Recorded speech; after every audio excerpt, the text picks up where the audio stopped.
இன்றைய அரசியல் ஆடுகளம் உங்களுக்கு வெளிச்சம் போட்டு காட்டப்போகும் செய்திகள் என்ன? நல்லா யோசிக்க வேண்டிய விஷயங்கள்லாம் இன்றைக்கி வந்துருக்கு. நம்ம அரசியல்வாதிகள் எப்படி சினிமா நடிகர்களை விட எப்படியெல்லாம் நடிக்கிறாங்க அப்படிங்க அதை தெரிஞ்சுக்கிறதுக்கு ஒரு 2-3 செய்தி வந்துருக்கு. என்னென்னு கேட்டிங்கன்னா, முதல் செய்தி, ஸ்டாலினுக்கு வந்த நேதாஜி பாசம்.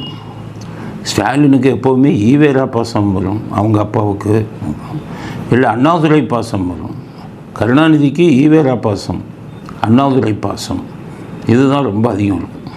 எங்கே பார்த்தாலும் அண்ணாதுரை சிலை, அவர் இருக்கும்போது ஈவேரா சிலை. அண்ணாதுரையாச்சும் கொஞ்சம் எடுத்துக்கலாம், யோக நேர்மையானாலும் ஈவேரா சிலை வச்சு நாட்டை குட்டிச்சவராகிட்டு இருந்தது. ஸ்டாலின் வந்தோடனே எங்கே பார்த்தாலும் அப்பா பேர், அப்பா சிலை, ஊருக்கு சிலை அப்படின்னு இவர் அவங்க அப்பா குட்டிச்சவராக ஒரு பக்கம் குட்டிச்சவராக்கணும் மாதிரி இவர் ஒரு பக்கம் குட்டிச்சவராக்கி அவருடைய சமாதிக்கெல்லாம் ஊராம் பணத்தில், மக்கள் பணத்தில் நூற்றுக்கணக்கான கோடியில் வந்து சமாதியை இது பண்ணிக்கிட்டு இருந்தார். ஆக அவருக்கு அப்பா பாசம் தான் அதிகம், எல்லாருக்கும் தெரியும். ஆனால் இப்போ புதுசாக நேதாஜி பாசம் வந்துருக்கு. எப்படின்னா, மதுரையில் ஒரு பெரிய மேம்பாலம் கட்டுறாரு, அதுக்கு ஸ்டாலின் நேதாஜி மேம்பாலம்னு வைக்கிறார். நான் எப்போவும் கருணாநிதி மேம்பாலம் தானே வைப்பார். ஏன் இப்போ வந்து நேதாஜி மேலே பாசம் வந்துருச்சுன்னா, எலெக்ஷன் வந்துருச்சு. இல்லை, எலெக்ஷன் வந்து தென் தமிழ்நாட்டில் முக்குளத்தூர் கொஞ்சம் அதிகம் இருக்காங்க. அவங்கக்கிட்ட ஓட்டை வாங்கணுங்கிறதுக்கு இந்த மாதிரி குறுக்கு வழி, நேதாஜி மேலே பாசம் கொண்டு ஒரு மாதிரி. நேதாஜிங்கிற பேருக்கும் ஸ்டாலின்கிற பேருக்கும் எப்போவும் எதிர்மறை. ஏன்னா ஸ்டாலின்கிறவர் வந்து ரஷ்யாவின் சர்வதிகாரி. அவர் தான் நேதாஜியை வந்து ரஷ்யன் சிறையில் வைத்து கொன்றார் அப்படிங்கிறதுக்கு நிறைய ஆதாரம் நம்ம பேசியிருக்கோம்.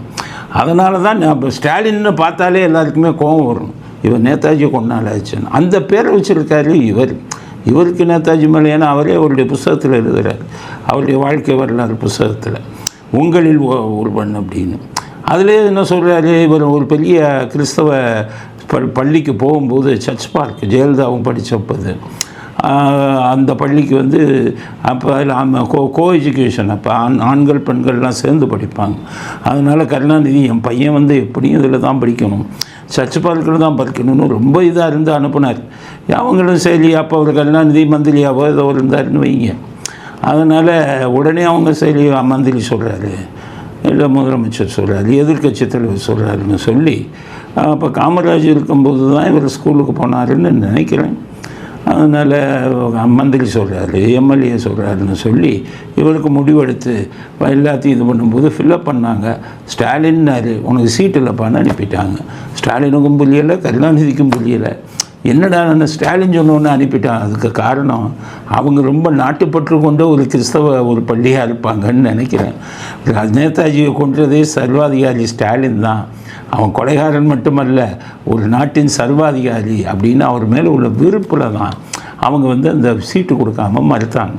அப்படி ஸ்டாலின் பேரை கொண்டவர் இவர் வந்துக்கிட்டு நேதாஜி மேலே இப்படிப்பட்ட பாசம் ஏன் வந்ததுன்னா, எலெக்ஷன். அதுக்காகத்தான் தென் தமிழ்நாட்டில் நேதாஜினா ரொம்ப பற்றோடு இருப்பாங்க. அப்படி பார்த்தீங்கன்னா, நேதாஜியுடைய சீடர் பசும்பொன் முத்துராமலிங்கத்தவர் அவர் மேலே ரொம்ப பற்றாக இருப்பாங்க. அங்கே அவருடைய நினைவு நாளுக்கு பார்த்தீங்கன்னா தேவ ஜெயந்தின்னு சொல்லி 10 லட்சம் பேர் வருவாங்க கூட்டம். அவரை தான் எல்லாருமே பாராட்டுவாங்க. ஏன் ஸ்டாலின் வந்து நேதாஜியை தூக்கி பிடிக்கிறாரு அப்படின்னா, இவங்களுக்கு அவங்க அப்பாவுக்கு நேதாஜி இது முத்துராமலிங்கத்தவர்னாலே பிடிக்காது. ஏன்னா அவர் ஒரு மிகப்பெரிய தெய்வ பக்தர், முருக பக்தர், எப்போதும் நெற்றியில் விபூதியோடையே இருப்பார். தேசியமும் தெய்வீகமும் என் 2 கண்கள்னாரு. இந்த கூட்டம் தான் தெய்வீகத்தை செருப்பால் அடித்த பசங்களாச்சு, பிள்ளையாரை செருப்பால் அடித்த பசங்க, ராமரை தீ வச்சு கொடுத்துன பசங்க. அதனால் அவர் என்ன பண்ணாருன்னு கேட்டிங்கன்னா, இவங்களை பார்த்து அப்போவே நீசர்கள்னு சொன்னார். வருங்காலத்தில் தமிழ்நாடு நீசர்களால் ஆளப்படும்னு இவங்களெல்லாம் நீசர்கள்னார். அந்த கோபம் அந்த திராவிடத்துக்கு. ஈவேராவை பார்த்து பிராமணர்களை அடித்தோன்னா உன் தாடியை விட்டு வேணார். அந்த கோபம். ஏன்னா இந்த கூட்டம் பிராமணர்களுக்கு எதிராக அரசியல். அந்த பக்கம் பார்த்திங்கன்னா அந்த சாமியை செல்பால் அடிக்கிறது. இதையெல்லாம் அவர் எதிர்த்து இவரெல்லாம் நீசர்கள் சொன்னார்னு சொல்லி இந்த கூட்டத்துக்கு எப்போவுமே முத்துராமலிங்கத்தவரை பிடிக்காது. அதனால தான் அவர் போனார். கருணாநிதி அவருடைய நினைவு இதுக்கு குரு பூஜைக்கு போகிறதுக்கு அவர் என்ன கண்டிஷன் போட்டார், இவர் வந்து கும்பிடணும்னா அங்கே இருக்கக்கூடிய தேவ சிலையை அகற்றணுமா. ஏன்னா அவங்க உருவ வழிபாடு பண்ண மாட்டாங்க, ஒத்து வர மாட்டாங்க. மேல்மருவத்தூர் ஆதிபராசக்திக்கு மட்டும் 2வது மனைவியோட போய் கதவை மூடிட்டு கும்பிட்டீங்களே, அது ஆதிபராசக்திக்கு கும்பிட்டது உருவ வழிபாடா இல்லையா? இன்றைக்கி உங்கள் ஸ்டாலின் வந்து திருப்பதியிலேருந்து வர இது பிரசாதத்தை தொட்டு கும்பிட்டு வாங்குறாரு, அது உருவ வழிபாடா இல்லையா? ஆக இவங்க என்னமோ பெரிய பகுத்தறிவாதிகள்னு சொல்லிட்டு உருவ வழிபாடு பண்ண மாட்டேன் கருணாநிதி, அவர் சிலையை எடுங்கன்னாரு. அங்கே இருக்கணும், ஐயோ போயான்ட்டாங்க. பயங்கர கோவம். சிலையை எடுக்க சொல்வதற்கு நீ யாரியான்னு கேட்டாங்க. உன் அண்ணாதுரைக்கும் உன் ஈவேராவுக்கும் தமிழ்நாடு பூரா சிலை வைப்ப, அவருடைய நினைவிடத்தில் அவருக்கு சிலை வைக்கக்கூடாதுன்னு சொல்ல நீ யார்? நீ வந்து இந்த இப்போ இதுக்கு நினைவிடத்துக்கு வர்றதுக்கு உனக்கு தகுதி இல்லைன்னு அவ்வளோ கோபமாக பேசினான். ஏன்னா அந்த சிலையை வைத்தவர் ஒரு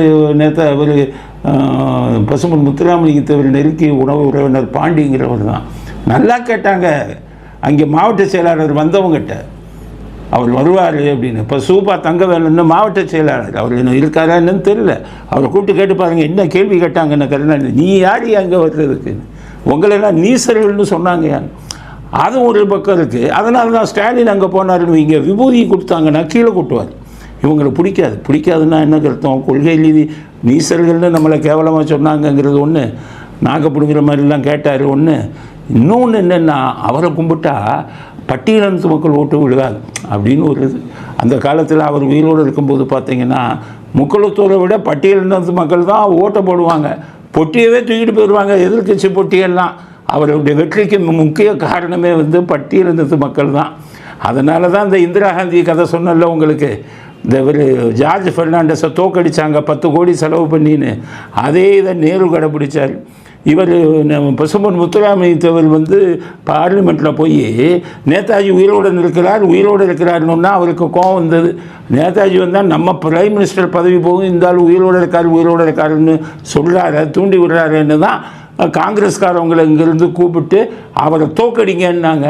காங்கிரஸ்காரன் என்ன பண்ணாங்க, இவரை தோக்கடிக்கணும்னு சொல்லி முக்குளத்தோருக்கும் பட்டியலினத்து மக்கள் அந்த தேவேந்திர குல வேளாளர் மக்களும் ஒன்றுக்கொன்று சகோதரர்களாக கொண்டிருந்தவர்களை மோத விட்டு அரசியல் ஆதாயத்துக்காக ஜாதி வெளியை அங்கே கொண்டு வந்து முத்துராமலிங்கத்தை தோற்கடிக்க வேண்டும்ங்கிறதுக்காகத்தான் அந்த ஜாதி வெளி உருவாக்கப்பட்டது. பல இவங்களை வந்து தேவேந்திர குல வேளாளர் மக்கள்லாம் அங்கே வந்து மொட்டை போடுவாங்க.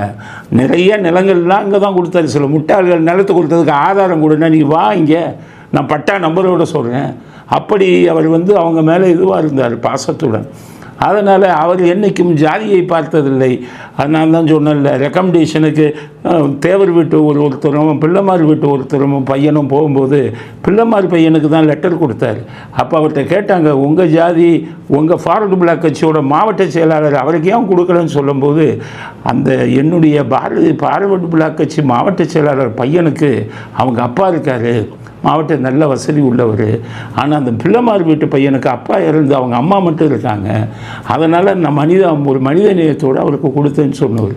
ஜாதி அவர் பார்த்ததில்லை. இன்றைக்கி வந்து அரசியல்வாதி பூரா ஜாதி கலர் பூசுறதுக்கு ஓட்டு வாங்குறதுக்கு இந்த மாதிரி வேலையை பண்ணுறாங்க. அதனால் ஸ்டாலின் அவர்கள் வந்து நேதாஜி அவர்களுக்கு பேரில் பாலம் வைத்ததற்கு உண்மையிலே பாராட்டுறோம். இந்த புத்தி இன்னமே வரணும். எலெக்ஷன் டைம் மட்டும் இந்த புத்தி வரக்கூடாது. உங்கள் அப்பாவுக்கும் ஈவேராவுக்கும் சில இங்கே தமிழ்நாடு பூரா சிலைகளை எடுங்க. நேதாஜி எவ்வளோ பெரிய தியாகம் பண்ண ஒரு நாட்டுக்காக. ஐஏஎஸ் படிச்சுட்டு ரிசைன் பண்ணிவிட்டு கடைசி வெள்ளைக்காரர்கள் வந்து சிலையில் போட்டு கொண்டாங்களே, அவ்வளோ பெரிய தியாகத்தை இந்த நாட்டில் யார் பண்ணியிருக்கா? அவர்களுக்கு நீங்கள் கொடுத்த அங்கீகாரம் என்ன? கருணாநிதி சிலைகளும் ஈவேரா சிலைகளும் அண்ணாதுரை சிலைகளும் ஒவ்வொரு தெருவு வச்சுருக்கீங்களே, அவர்களுக்கெல்லாம் அந்த தகுதி உண்டா? நாட்டுக்காக உயிரை கொடுத்த இவர் போன்றவர்களுக்கு இல்லை நீங்கள் செலவு வச்சுருக்கணும். இன்றைக்கி எலெக்ஷன் வருது, அந்த பக்கம் தென் தமிழ்நாட்டில் முக்குளத்து மக்களை வந்துக்கிட்டு ஓட்டை வாங்கணும் அப்படிங்கிறதுக்காக இந்த வேலையை அவர் வந்து ஸ்டாலின் அவரை பாராட்டினாலும் பேர் வச்சதுக்கு நாங்கள் சொல்கிறோம், நிறைய சிலைகளை வைங்க. உங்கள் அப்பாவுக்கு தகுதி இல்லை, சிலை வைப்பதற்கு உங்கள் அப்பாவுக்கு தகுதி இல்லை. உங்களுக்கு காக்கைக்கும் தன் குஞ்சு பொன் குஞ்சுன்னு சொல்கிற மாதிரி உங்கள் அப்பா மேலே உங்களுக்கு பாசம் பற்று இருக்கலாம். மனசாட்சிப்படி பாருங்கள், உங்கள் அப்பா செய்த சாதனை என்ன, நேதாஜி போன்றவர்கள் நாட்டுக்காக செய்த சாதனை என்ன அப்படிங்கிறத. தேர்தலில் வரும் இந்த புத்தி வருங்காலத்திலும் உங்களுக்கு வர வேண்டும் ஸ்டாலினுக்கு அப்படிங்கிறத ஒரு முதல் கருத்தாக பதிவு செய்ய விரும்புகிறோம். இந்த பக்கம் நேதாஜி மேலே பாசம் ஸ்டாலினுக்கு வந்த மாதிரி அந்த பக்கம் சசிகலாவுக்கு வந்து ஜாதி பாசம் வந்துச்சு. முக்குளத்தூர் ஜாதி மேலே பயங்கர பாசம். எலெக்ஷன் வரப்போகுது, இவ்வளோ நாளாக ஒதுங்கிட்டு இருந்தாங்க. 2021 எலெக்ஷன் வரும்போது மட்டும் ஸ்டாலினோட பேரம் பேசி தேமுதிகவை வந்து அதிமுக கூட்டணி விட்டு பிரித்து அதிமுகவை தோக்கடித்தாங்க சசிகலா. இந்த கடந்த 5 வருடமாக அரசியலே பண்ணலை, பேசலை. இப்போ என்ன பண்ணுறாங்கன்னு கேட்டிங்கன்னா, எலெக்ஷன் வந்தோடனே புது கட்சி ஆரம்பிக்க போகிறேன் அப்படின்ட்டு பந்தல் கால் நடுறாங்க. எங்கே போய் நடுறாங்க? பசும்பொன்னில் போய் நடுறாங்க. அதுக்கப்புறம் பிப்ரவரி 24 ஜெயலலிதா அவர்கள் பிறந்த நாள் அன்று நான் அரசியல் கட்சி புதிய கட்சி தொடங்க போகிறேன். அப்போ எலெக்ஷன் டைமில் வந்து தொடங்குறாங்கன்னா என்ன அர்த்தம்? அதிமுக ஓட்டை பிரித்து ஸ்டாலினை ஜெயிக்க வைப்பதற்காக அவர் வந்து ஒரு கருவியாக உபயோகப்படுத்தப்படுகிறார். ஸ்டாலின் வந்து ஆறுமுகசாமி கமிஷன் வச்சாங்க, ஜெயலலிதா மரணத்தில் மர்மம். அதில் ஆறுமுகசாமி ஜட்ஜு என்ன சொன்னார்? ஓய்வு பெற்ற நீதிபதி சசிகலா அவர்களை போலீஸை வச்சு விசாரிங்க, உண்மை வெளியில் வரும்னு சொன்னார். இன்றைக்கு இந்த 4-5 வருடமாக ஸ்டாலின் அதை தூக்கி குப்பையில் போட்டாரா இல்லையா? அப்போ ஸ்டாலின் அவர்களுக்கும் சசிகலா அவர்களுக்கும் ஒரு இது இருக்குது, உடன்பாடு, மறைமுக உடன்பாடு. அதனால் இந்த தடவை என்டிஏ கூட்டணியை தோக்கடிக்கணும், குறிப்பாக அதிமுக ஓட்டை பிரிக்கணும் அப்படிங்கிறதுக்காக சசிகலா தேர்தல் நேரத்தில் புதிய கட்சியை, அதுவும் முக்குளத்தூர் அதிகம் நிறைந்த இடத்துல பசும்பொன்னில் போய் பந்தல் கால் நடுறதன் மூலம் எல்லோரையும் ஏமாற்ற பார்க்குறாரு. என்டிஏ கூட்டணியில் டிடிவி தினகரன் சேர்ந்துட்டார். டிடிவி தினகரன் ஓட்டையும் உடைக்கணும். அதனால் இவர் கட்சி ஆரம்பித்தா டிடிவி தினகரன் ஆதரவாளர் பல பேர் இங்கே வந்துடுவாங்க, என்டிஏ கூட்டணி உடையும். அதே சமயத்தில் ஜாதி முத்திரையை எடுத்தார். ஏன்னா போன தடவை ஓபிஎஸ் வந்து ராமநாதபுரத்தில் போய் நின்று 2வது இடத்தை பெற்றார். கிட்டத்தட்ட 3 லட்சத்து ஓட்டை நெருக்கி வாங்கிட்டார். அதனால் இவங்க என்ன பார்த்தாங்க, நம்மளும் அதே ஜாதி இதில் கொண்டு போய் ஓட்டை பிரித்து அதிமுக கூட்டணியை, என்டிஏ கூட்டணியை தோக்கடிக்கணும் அப்படிங்கிறதுக்காக இந்த யுக்தியை எடுத்து தேர்தல் நேரத்தில் ஸ்டாலின் அவர்களுக்கு நேதாஜி பாசம் வந்தது போல் இவருக்கு முக்குளத்தூர் பாசம் வந்திருக்கு அப்படிங்கிறது தமிழ்நாட்டு மக்கள் புரிஞ்சுக்கோங்க. எப்போ பாசம் வந்திருக்கணும் உங்களுக்கு? ஜாதி பாசம். நீங்கள் ஆட்சியில் இருந்தீங்களே, உங்களுடைய கை ஓங்கி இருந்ததை அன்னைக்கு வந்ததா ஜாதி பாசம்? ஒவ்வொருத்தருக்கு எம்எல்ஏ சீட்டு கொடுக்கும்போது 1 கோடி 2 கோடின்னு நீங்கள் வாங்கினீங்களே, அப்போ எப்போவாச்சும் ஜாதி பாசம் வச்சு முக்குளத்தூர் ஜாதியை சேர்ந்தவர்களுக்கு காசு இல்லாமல் நீங்கள் சீட்டு கொடுத்துருக்கீங்களா? சீட்டுக்கு தேர்ந்தெடுத்திருக்கீங்களா? உங்களுக்கு காசு தானே பிரதானம். அப்போ ஆட்சியில் இருக்கும்போது வராத பாசம் இப்போது வந்திருப்பதற்கு காரணம் அதிமுக ஓட்டை உடைக்க வேண்டும், முக்குளத்தூர் மக்களின் ஓட்டை பிரிக்க வேண்டும் என்பதற்காக சசிகலா அந்த முயற்சியில் இறங்கி இருக்கிறார். முக்குளத்தூர் மக்களுக்கு சொல்கிறேன், நீங்கள்லாம் எவ்வளோ பெரிய ஆளை வந்து பின்னால் போனவங்க. நேதாஜிங்கிற மிகப்பெரிய வீரருக்கு படை வீரர்களாக போய் இந்த நாட்டுக்காக உயிரை கொடுத்தவர்கள்லாம் முக்குளத்தூரை சேர்ந்தவர்களில் நிறைய பேர். அது மட்டும் இல்லாமல் ஒரு பசும்பொன் முத்துராமலிங்க தேவர் அவர் மேலே அவ்வளோ பாசமும் பற்றும் வச்சு அவருக்காக வந்து ஆதரவு தெரிவித்தவங்க நீங்கள். இப்போ கேவலம் அரசியல்வாதிகள் தேர்தல் நேரத்தில் அந்த ஜாதி முத்திரையை கொண்டு வரும்போது ஏமாந்துடாதீங்க. நான் சொல்கிறது கூட நீங்கள் நம்ப வேணாம், உட்காந்து யோசிங்க. முக்குளத்தூர் மக்களுக்கு இவங்க என்ன செஞ்சாங்க ஆட்சியில் இருக்கும்போது எனக்கு நல்லா தெரியும். அதனால தான் நான் இதை இது பண்ணி பேசுகிறேன். ஜெயலலிதா அவர்களோட நான் பல தடவை போகும்போது அதெல்லாம் கண்ணால் பார்த்துருக்கேன். பணமே பிரதானம், கட்சி இவங்களுக்கு வந்து ஜாதியெல்லாம் பிரதானமே இல்லை. நேரடியாக கண்ணால் பார்த்தவங்க அப்படிங்கிறத தெரிவித்து முக்குளத்தூர் மக்கள் இவங்க சசிகலா அவர்கள் கொண்டு வரும் முக்குளத்தூர் பாசத்தை நம்ப வேண்டாம். அப்படி இது ஸ்டாலின் சசிகலாவும் சேர்ந்து ஓட்டை பிரிப்பதற்காக போடும் சூழ்ச்சி என்பதை அடுத்த கருத்தாக பதிவு செய்ய விரும்புகிறேன்.